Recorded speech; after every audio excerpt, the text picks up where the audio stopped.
Oke, hola semua. Siapa yang di sini ngikutin maraton? Nah, nggak kerasa ya udah tinggal hitungan hari streaming yang rame ini bakal kelar di season terakhirnya. Nah, saya kemarin sempat lihat waktu mereka lagi main Tamiya nih dan tertarik sama Tamiya yang dipegang si Aloy. Ya, Tamiya yang dipegang si Aloy ini adalah Katas C dengan chassis bawaan FMA. Dan pas banget beberapa waktu yang lalu Tamiya ini ngerilis seri dengan tampilan baru. Bodi transparan, sasis pink, gearbox hijau yang saya rasa ini pas banget dengan kepribadian si Aloy. Nah, daripada lama-lama, langsung aja kita intip apa aja yang ada dalam box Katas C yang keluaran baru ini.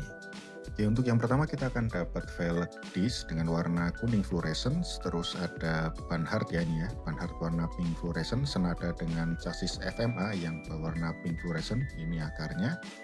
Terus untuk dinamo kita akan dapat SMG ya dengan bawaan gear 351 itu yang super speed ya. Terus ada gearbox set yang berwarna hijau fluorescent. Terus untuk body kitnya kita dapat yang warna clear. Nanti stikernya mana ya? Saya nggak tahu akan dipasang atau enggak, tapi ntar coba lihat deh. Kalau oke ya bakal dipasang. Oke, karena ban udah balance, kita tinggal ini ya, memasang dinamo, gear set, terus masang gearboxnya juga. Oh ya, untuk proses balancing dan pemasangan velg serta ban, ini saya pisah kontennya karena ada sedikit tips yang nanti bisa teman-teman ikutin. Ini saya kemarin habis lihat konten dari FN Toys ya. Jadi cara ngebalance ban yang cukup enak ketika kita nemuin salah satu velg itu nggak presisi atau udah dicek shaftnya itu lurus tapi kok masih ini ya, masih geol atau nggak balance. Nanti bisa dicek di video setelah ini, saya akan segera upload. Dan untuk pemasangan gearbox seperti pada konten lainnya standar aja, jadi kita lepasin dulu parts yang ada di runner ini. Biasanya memang paling enak itu kita masang bagian roda-roda dulu, jadi bisa ini ya, bisa enak. Dan untuk yang pertama kali dipasang adalah busing. Ini saya sudah siapin busing. Terus untuk gearnya ini saya nggak pakai bawaannya yang 3,5:1. Ini saya milih bawa 4,2:1 yang high speed atau merah coklat, biar nanti kita lihat dulu nih larinya ya enak atau enggak. Kalau misalnya masih lambat ya kita bisa balikin ke 3,5:1 atau di 4:1 yang hitam coklat.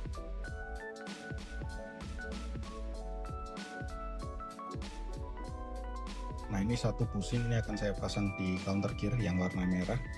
Dan pastiin ya kalau misalnya kita motong busing itu nanti nggak ada sisaan potongan yang di runner itu, karena efeknya bakal ngeganjel bagian velg ya, jadi nanti bakal terkesan lebih geol. Jadi ini saya coba cek lagi potongannya udah rapi atau belum.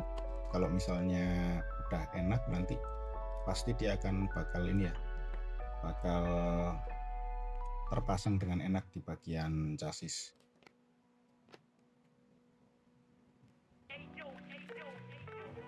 Dan kalau udah dipotongin semua, kita kasih pelumas dulu di bagian busing biar nanti nggak seret jalannya. Jika sudah, kita bisa masang ini ya, masang roda atau masang ban. Nah, beberapa kali waktu saya udah ngebalance velg sama roda nih, saya masih nemuin ketika sudah terpasang di chassis itu kelihatannya kok masih geol. Nah, biasanya ini karena bannya, kalau dari pengalaman saya, jadi bannya ini emang nggak balance. Nah, ketika bannya dilepas, velgnya itu udah balance, tapi ketika dipasang ban kok jadinya nggak balance. Ini ada dua kemungkinan. Jadi biasanya bannya itu perlu di trimming atau dibubut ya biar datar. Atau kalau nggak, ini saya udah nemuin apa namanya, cara yang paling sederhana ketika dipuker itu udah nggak geol lagi. Jadi mungkin pemasangannya kurang pas, itu juga bisa terjadi. Cuma di beberapa case memang ketika velg udah balance, terus apa namanya, kita udah nuker-nuker bannya tapi kok tetap geol, ada kemungkinan bannya emang perlu di trimming sedikit biar lebih flat. Keuntungannya kita pakai ban balance emang nanti ini ya, dia jadi lebih datar ketika di track, terus lebih gigit juga. Dan waktu landing sama lompatan itu bakal enak karena Tamiya-nya pasti lebih datar. Oke, sedikit tips untuk pemasangan terminal FMA, terutama yang bagian switch, itu dipasang dulu switchnya, baru dipasang bagian roda. Jadi nanti ketika masang switch itu nggak keganjel sama as roda yang di bagian belakang. Dan untuk pemasangan dinamonya atau motornya itu di bagian terakhir ya. Jadi kalau udah terpasang semua, nanti tinggal kita masukin lewat bawah, terus kita kunci sama penutupnya. Terus di FMA ini ada satu parts yang digunakan untuk ngeganjel atau penahan dinamo. Ini biasanya nggak dipasang, tapi saya pasang juga. Ya ini selera sih, balik lagi. Ini cuma saya pasang biar warna hijaunya kelihatan lebih padat ya di Tamiya ini, karena nanti bodinya juga clear jadi kelihatan semua. Nah kalian pengguna FMA nih, tim dipasang penahan dinamonya atau enggak?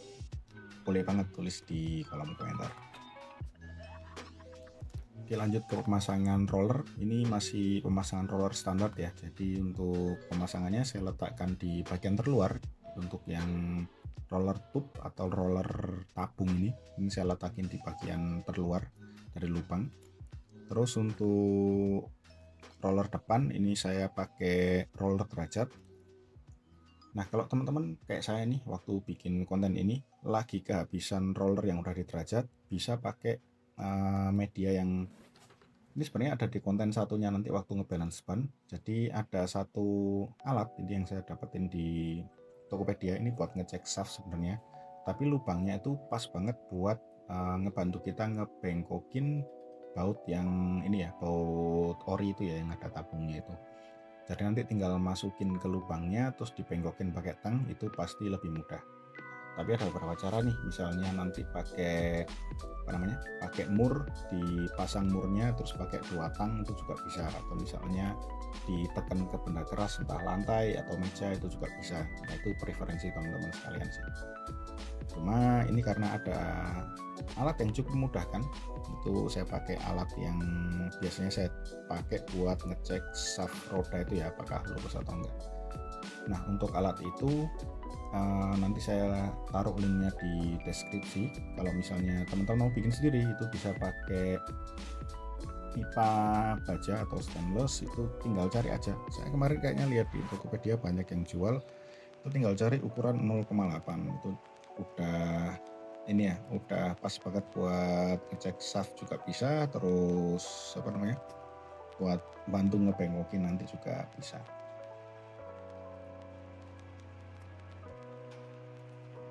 Nah untuk underguard ini atau front underguard yang biasanya ditempel di depan FMA ini juga bisa dipasang bisa enggak. Ini saya pasang aja ya, biar kita pasang, coba kita lihat orinya nanti kayak gimana kalau misalnya dipasang semua. Oke, jika sudah terpasang semua, untuk bagian bodinya kita ada beberapa parts ya. Jadi bagian bodi yang utama yang pickup itu, terus ada bagian kabinnya, tutup kabinnya yang bagian atas, terus yang ketiga itu ada bagian baknya, bagian bak belakang, terus yang keempat itu ada bagian penahan yang di bagian depan nanti itu buat nahan bodi ke chassis, jadi bodinya nggak ke dorong-dorong ke depan atau goyang ketika dipasang. Oke, kalau udah kita pasang bagian baknya, kita pasang bagian kabin, dan yang terakhir itu kita pasang bagian penahan di depan.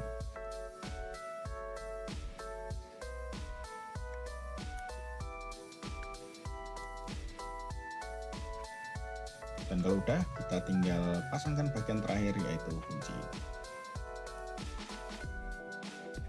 Satu lagi, ketika kita ingin bikin akar goyang atau akar yang loss, itu pastiin punya media datar atau tempat yang datar biar ngecek ground clearance ya. Jadi kita lihat, kita tempelin ke bagian datar itu, terus kita jungkitin apakah nanti ada sisa minimal 1 mm dari media datar itu, jadi nggak kena sekrut ya kalau misalnya mau dipakai balapan.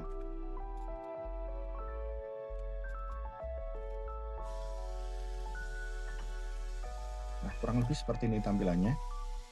Warna pink, hijau itu kelihatan balance banget ya.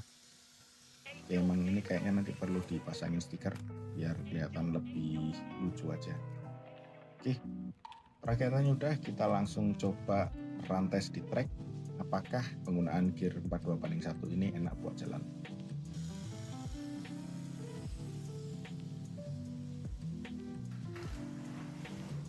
Kita tutup satu aman, kita tutup yang nikung juga aman. Lap kedua sejauh ini aman, memang nggak begitu kenceng ya, mungkin nanti gearnya bisa kita rubah atau voltase baterainya kita tambah nanti.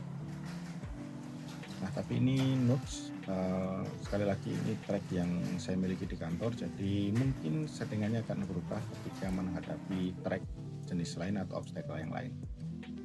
Dan mungkin segitu dulu dari saya. Kalau suka sama konten ini, boleh banget buat subscribe dan dibagiin ke teman-teman yang lagi ngerakit Tamiya juga. Oke, sampai jumpa di video selanjutnya.